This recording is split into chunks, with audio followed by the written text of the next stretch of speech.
मुझे ज़्यादा सूरतें याद नहीं हैं, तो मैं नमाज की हर रकत में उसी एक सूरत को पढ़ता हूँ, तो क्या हमारी नमाज हो जाएगी या नहीं होगी। कुछ ऐसे लोग हैं जिनको ज़्यादा सूरतें याद नहीं होती हैं, 2-3 सूरतें याद होती हैं। अब उन्हें 12 रकतें ज़ोहर में पढ़ना है, इशा में 17 पढ़ना है, तो क्या करते हैं कि उन्हीं 2-3 सूरतों को बार बार नमाज में रिपीट करते रहते हैं, हर रकत में उन्हीं सूरतों को पढ़ते रहते हैं। तो अगर किसी इंसान को ज़्यादा सूरतें याद नहीं हैं, तो वो नमाज किस तरह से पढ़ें, और अगर एक ही सूरत को बार बार नमाज में पढ़ा जाए तो नमाज मानी जाएगी, कबूल होगी या नहीं होगी। देखिए, कुरान करीम में अल्लाह तबारक व तआला ने इरशाद फरमाया, इन्ना सलात कानत अलल मुमिनीन किताबन मौक़ूता, कि बेशक मोमिनों पर वक्त पर नमाज पढ़ना फ़र्ज़ है। और जो नमाजें जो फ़र्ज़ है ना, जो तो वही फ़र्ज़ है जो हम नमाज में फ़र्ज़ पढ़ते हैं। यानी कि ज़ोहर में हम 4 रकात पढ़ते हैं, लेकिन उनमें से नमाज़ें फ़र्ज़ कितनी हैं, 2 रकात नमाज फ़र्ज़ हैं, 2 रकात सुन्नत हैं, लेकिन 2 रकात नमाज फ़र्ज़ है। ज़ोहर में 4 रकात नमाज़ें हमारे ऊपर फ़र्ज़ हैं, और बाकी सुन्नतें और नफलें हैं। इसी तरह से असर में हमारे ऊपर हम 8 पढ़ते हैं, क्योंकि 4 सुन्नतें पढ़ते हैं, 4 फ़र्ज़ पढ़ते हैं, लेकिन जो फ़र्ज़ हैं अल्लाह की तरफ से, जो इन्ना सलात कानत अलल मुमिनीन किताबन मौक़ूता और अकीमुस्सलाह में जो हुक्म मिला है ना, वो नमाज़ें वो हैं जो हम फ़र्ज़ पढ़ते हैं। जो पाँचों नमाज़ों में जो हम फ़र्ज़ की नीयत से जो नमाज़ें पढ़ते हैं ना, वो अल्लाह तबारक व तआला की तरफ से फ़र्ज़ की गई नमाज़ें हैं।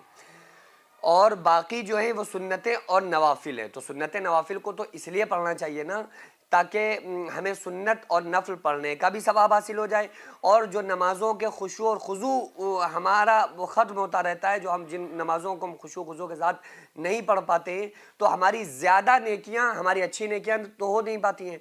हमारी अच्छी रकतें हम नमाज नहीं पढ़ पाते, नमाज में हम अच्छी करके रकत नहीं पढ़ पाते हैं। तो कम से कम दूसरा ऑप्शन ये हो जाएगा कि ज़्यादा रकतें हमने पढ़ी हुई हैं, तो कुछ ना कुछ इंसान को क़यामत के दिन इसमें अल्लाह ताला चाहेगा तो तब्दीली फरमा देगा कि चलो ठीक है, इसने अच्छी नेकियां तो नहीं कर पाया, अच्छे अमल तो नहीं कर पाया, लेकिन ज़्यादा अमल इसके पास है। हालांकि कुरान करीम में तो ये है, लियब्लुवकुम अय्युकुम अहसनु अमला। अल्लाह फरमा रहा है, आपने मौत और ज़िंदगी को बनाया इसलिए ताकि हम देखेंगे तुम में अच्छे अमल कौन करता है। तो अच्छे अमल की अल्लाह ताला ने के यहाँ रिक्वायरमेंट है कि अच्छे अमल करके आओ, ये नहीं है कि तुम ज़्यादा अमल करो। तो हमें नमाज को खुशू खुजू के साथ पढ़ना चाहिए। अब नमाज में पहला खुशू खुजू तो यही है कि हमारा जो दिल होना चाहिए, गुमान होना चाहिए, वो ये होना चाहिए जो आका अलैहिस्सलाम ने इरशाद फरमाया है कि नमाज तुम इस तरह पढ़ो गोया तुम अल्लाह को देख रहे हो। अगर ये ख्याल ना कर सको ना कि हम अल्लाह को देख रहे हैं, तो फिर ये गुमान करो कि अल्लाह तुमको देख रहा है। यानी कि कम से कम फिर ये ख्याल होना चाहिए कि हम नमाज इस तरह से पढ़ें कि अल्लाह ताला हमें देख रहा है। तो बंदा कोई देखे तो हम नमाज कैसे पढ़ते हैं। तो जब हमारे दिल में यह आ जाए कि अल्लाह देख रहा है, तो फिर हमारी नमाज कितनी ज़्यादा खुशू और खुजू के साथ होना चाहिए। तो ये इस बात का मतलब है। तो ये तसव्वुर में रख के आपको नमाज पढ़ना पड़ेगी।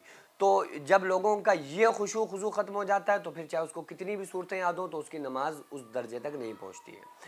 अच्छा, पहली बात तो मैं आप लोगों से यही कहूँगा कि जिन लोगों को ज़्यादा सूरतें नहीं याद हैं, तो उनको चाहिए कि वो ज़्यादा सूरतें याद कर लें। कम से कम 10 सूरतें याद होना चाहिए, ताकि जो हम रमज़ान में तरावीह पढ़ते हैं तो वो भी हम आसानी से पढ़ सकें। कि अलम तरा कैफ से वन्नास तक की सूरतें 10 सूरतें, बड़ी मुख्तसर सी छोटी छोटी 10 सूरतें, इनको हर मुसलमान को याद कर लेना चाहिए। कम से कम कि 10 सूरतें एक मुसलमान को याद हो, ताकि वो नमाज भी आसानी से पढ़ सके, और रमज़ान में तरावीह को भी अगर कभी जमात से छूट जाए तो अकेले पढ़ सके।